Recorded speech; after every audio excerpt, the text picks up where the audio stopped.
Finally अब रघुपति भाई साहब की असली औकात सामने आ चुकी है।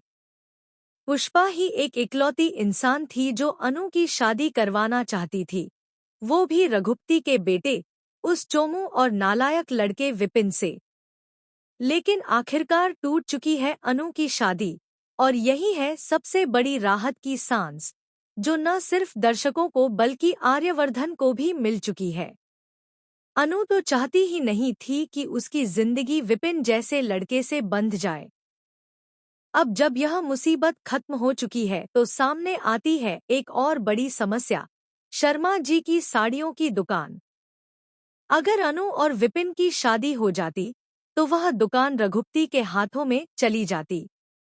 लेकिन जैसे ही शादी टूटी, रघुपति और उसका बेटा अपनी छाती चौड़ी करके शर्मा जी को ब्लैकमेल करने उनके घर पहुंच जाते हैं।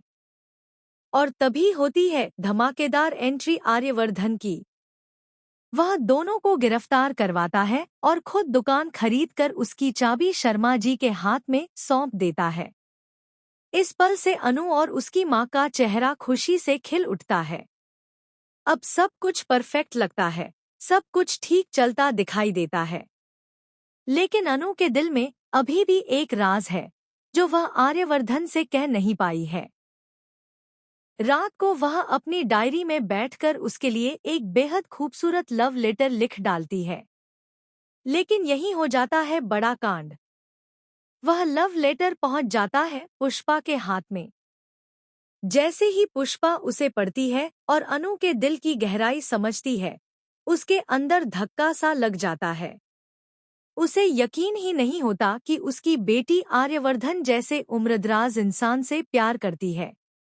एक तो इतना बड़ा एज गैप और ऊपर से इतना बड़ा स्टेटस गैप।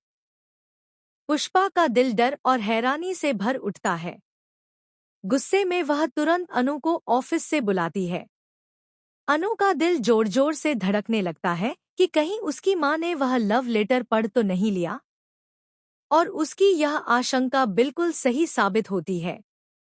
अब अनु के घर पर छिड़ने वाला है नया तूफान। लेकिन यह तूफान ज्यादा देर नहीं टिकेगा, क्योंकि आर्यवर्धन अब चुप रहने वाला नहीं है। वह भी बहुत जल्द अनु के सामने अपने दिल की बात कह डालेगा। और तब होगा असली इजहार मोहब्बत।